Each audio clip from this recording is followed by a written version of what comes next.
მოგესალმებით. მე ვარ იანთაძე და თქვენ უყურებთ პოდკასტ ციტატა. პოდკასტის დღევანდელი ეპიზოდის ციტატა ასე ჟღერს: უკვე დროა წარმატების იდეალი ჩავანაცვლოთ მსახურების იდეალით. ციტატის ავტორია მე-20 საუკუნის უდიდესი მეცნიერი ფიზიკოსი ალბერტ აინშტაინი. დღევანდელ ციტატაში ბევრი რამ მაინტერესებს და იმით დავიწყებდი თუ რას ნიშნავს სიტყვები უკვე დროა. მგონი ამ სიტყვებში ციტატის გასაღები დევს. ალბერტ აინშტაინი 1879 წელს დაიბადა გერმანიაში და 1955 წელს გარდაიცვალა ამერიკის შეერთებულ შტატებში. მის სიცოცხლეში კაცობრიობამ განიცადა დიდი ტექნოლოგიური პროგრესი, გადაიტანა ორი მსოფლიო ომი და მის სიცოცხლეში შეიქმნა მასობრივი განადგურების ახალი საშუალებები, პირველ რიგში, რა თქმა უნდა, ატომურ ბომბს ვგულისხმობ. საყოველთაოდ ცნობილია, რომ აინშტაინი ატომური იარაღის შექმნაში არ მონაწილეობდა, მაგრამ მისმა თეორიულმა შრომებმა, რა თქმა უნდა, ერთ-ერთი ყველაზე მყარი საფუძველი შექმნა ამ ატომური ენერგიის განვითარებისთვის. ცნობილ ფილმში ოპენჰაიმერი ძალიან მკაფიოდარი ნაჩვენები, როგორ განიცდიდა ძალიან მძიმედ აი ამ ბირთვული ეპოქის დადგომას ალბერტ აინშტაინი, რადგან რა თქმა უნდა ძალიან ზუსტად და ზედმიწევნით აცნობიერებდა თავისი აღმოჩენის დამანგრეველ პოტენციალს. და ამ კონტექსტში უკვე ცხადი ხდება დღევანდელი ციტატის შინაარსი, რომ არა წარმატების, არამედ მსახურების დროა. აი ზუსტად ამ კონტექსტში. და ამ პატარა ციტატაში ფაქტობრივად სამყაროს გადარჩენის ფორმულა დევს, არაფერმა გაგიტაცოს ისე, რომ სხვებს შეუქმნა პრობლემები, პირიქით იზრუნეს სხვებზე, ემსახურეს სხვებს. სანამ თხრობას გავაგრძელებ, შეგახსენებთ, რომ გამოიწეროთ ციტატა და შემომიერთდეთ აქ ამ პლატფორმაზე. დღევანდელი სამყარო თითქმის მთლიანად წარმატების იდეალზეა აწყობილი, ვიცით ეს ძალიან კარგად, ერთ-ერთ წინა გადაცემაში ისიც ვთქვი, რომ ინდივიდუალისტურ საზოგადოებაში შვილებს ასე ზრდიან ამ პრინციპით, რომ შენ უნდა იყო ყველაზე წარმატებული, შენ უნდა იყო პირველი, უნდა მოიგო ყველა შეჯიბრი, უნდა მოიგო ყველა კონკურსი და ასე შემდეგ. და კონკურენტულ გარემოში ნამდვილად მნიშვნელოვანია, ვინ იქნება სხვებზე მეტად წარმატებული და თუ არა და უბრალოდ დაიკარგები. და ბედნიერებაც მოსდევს წარმატებას. აი ეს არის დღევანდელი ნორმა. ხო და ალბერტ აინშტაინზე წარმატებული ადამიანი ვიღა უნდა ყოფილიყო, მისი გვარის გასწვრივ ყველგან ისწერია, რომ საყოველთაოდ მიჩნეულია მე-20 საუკუნის საუკეთესო მეცნიერად. ფაქტობრივად წარმატების სიმბოლოა ეს ადამიანი და ალბერტ აინშტაინი რო იტყვის, რომ უკვე დროა წარმატების იდეალი, მსახურების იდეალით ჩავანაცვლოდო, მის სიტყვას გაცილებით მეტი ფასი აქვს, ვიდრე ვინმე სხვის სიტყვას ექნებოდა. რას შეიძლება გულისხმობდეს მსახურება? ერთი რამ არის უდავო, რომ მსახურება გულისხმობს საკუთარი შესაძლებლობების მუდმივად გამოყენებას ისეთი საქმისთვის, რაც შენს პირად ინტერესებს აღემატება. ხანდახან ამის გაკეთება ყველას შეგვიძლია და ყველას გვიწევს, მაგრამ საბედნიეროდ არსებობენ ადამიანები, რომლებიც სულ მუდამ ამ პრინციპით ცხოვრობენ და მეც მქონდა ბედნიერება, რომ ორ ასეთ ადამიანს ვიცნობდი. ერთი ცოცხალი აღარ არის, მეორე მათგანი ცოცხალია და აგრძელებს აი ამ წესით ცხოვრებას. და ეს მეორე მათგანი არის ჩემი ძალიან ახლო მეგობარი, რომელიც ხასიათითაც ასეთია და მისი ცხოვრების წიგნიც ასე დაიწერა, როგორც ჩანს, რომ სანამ ცოცხალია სხვებს უნდა ემსახუროს. რა თქმა უნდა, მის ადგილზე ვინმე სხვა რომ ყოფილიყო მოძებნი და რაიმე გზას, რომ ეს რუტინა თავიდან აეცილებინა და თავისი ცხოვრებით ეცხოვრა, მაგრამ მან მხოლოდ ის შეძლო, რომ არასდროს არ უთქვამს სიტყვა, რომ დავიღალე და დარწმუნებული ვარ, რომ არასდროს არ უკითხავს თავისთვის ის, რაც მას დაანგრევდა თავიდან ბოლომდე, რომ აი რატომ მე? არა, ეს კითხვა თავისთვის დარწმუნებული არ დაუსვამს. ზოგჯერ ვფიქრობ, როგორ უძლებს ასე უსაყვედუროდ ამხელა ტვირთის ტარებას, მაგრამ ზოგჯერ კი იმას ვფიქრობ, რომ უბრალოდ ღმერთს გამორჩეულად ყვარებია, რა კი ასეთი ლამის წმინდანის ცხოვრება არ გუნა. მსახურების მეორე მაგალითი ჩემი მამიდა იყო, თინა მამიდა. ბებიაჩემის დის შვილი, რომელიც რამდენიმე წლის წინ გარდაიცვალა. ამ ადამიანის ფენომენი ვერასდროს ვერ ავხსენი. ეს იყო ადამიანი, რომელიც მთელი ცხოვრება სხვებს ემსახურებოდა, სხვებზე ზრუნავდა, ზოგჯერ სხვის მაგივრად პასუხისგებლობასაც იღებდა, როცა ეს აუცილებელი იყო. და აი ამ უანგარო და უანგარიშო მსახურების გამო უსიტყვო ავტორიტეტი ჰქონდა როგორც ნათესავებში, ასე მეგობრებში და ასე ახლობლებში. მისი სიტყვა ჭრიდა ყველგან და ყოველთვის. მისი ერიდებოდათ ბიძაშვილებს, დეიდაშვილებს, რძლებს, სიძეებს, ქალებს, კაცებს, უფროსებს, უმცროსებს.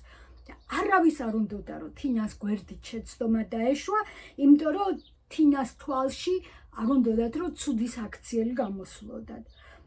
თუ ვინმეს რამე უჭირდა, დიდი თუ მცირე, ყველას თინას იმედი ჰქონდა და სწორადაც, იმიტომ რომ თინა იყო ყველას მშველელი.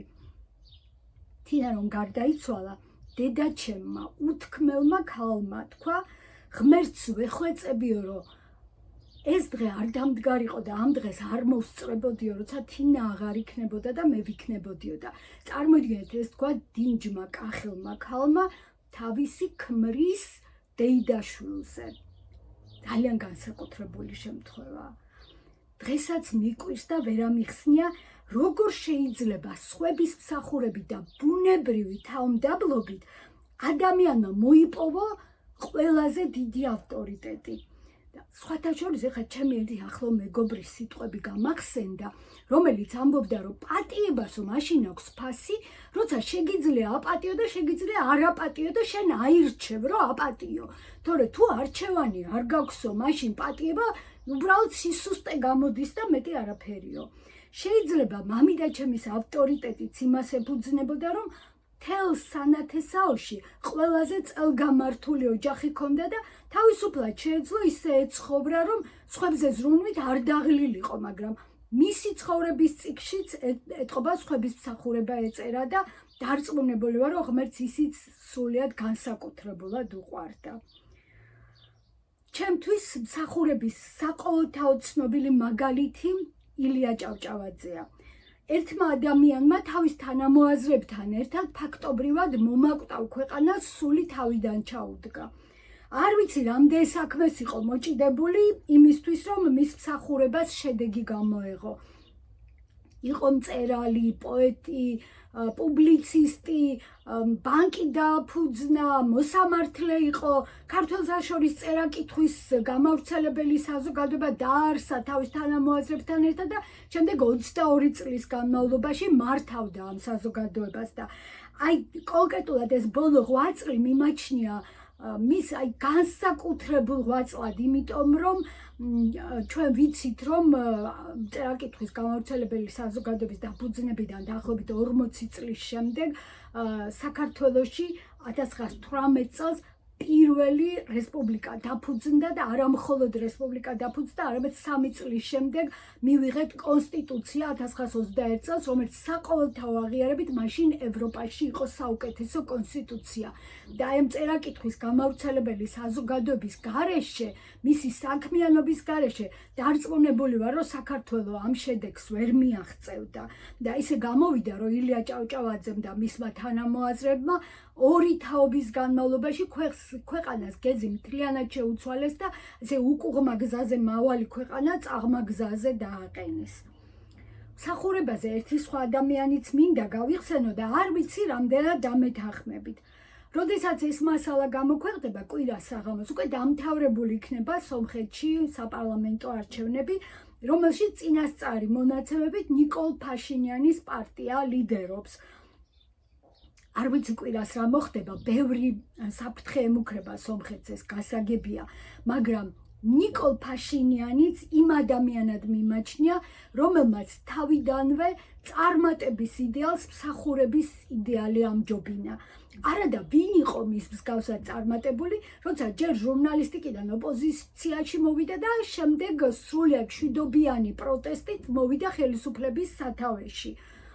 ისეთი განცდა მაქვს, რომ ამ ადამიანს სამშობლო თავის თავზე მეტად უყვარს და რომ სომხეთისთვის მსახურება და სომეხი ხალხისთვის მსახურება მისი ცხოვრების მთავარი შინაარსია.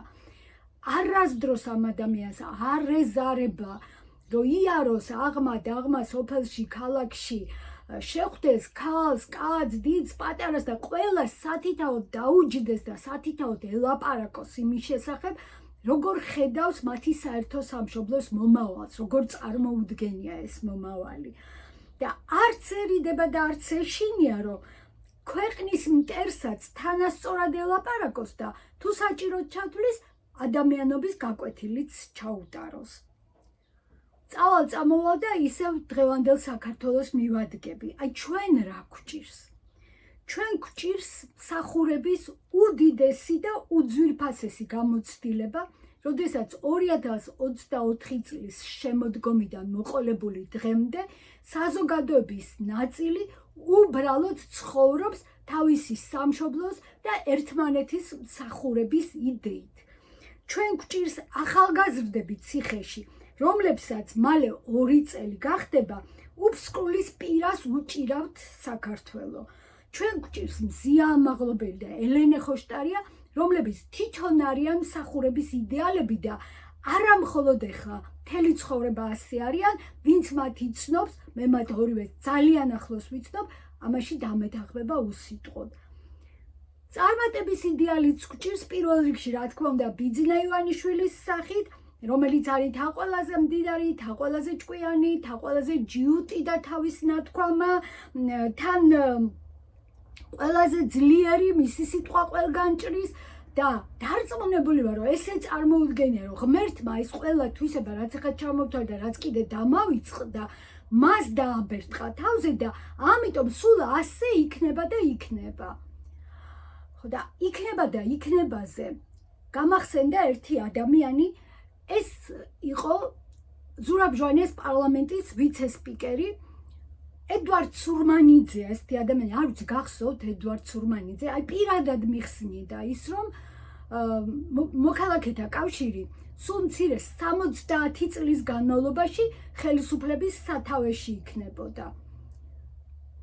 როდესაც ამას ამბობდა, რა თქმა უნდა, წარმატების იდეალით იყო შთაგონებული.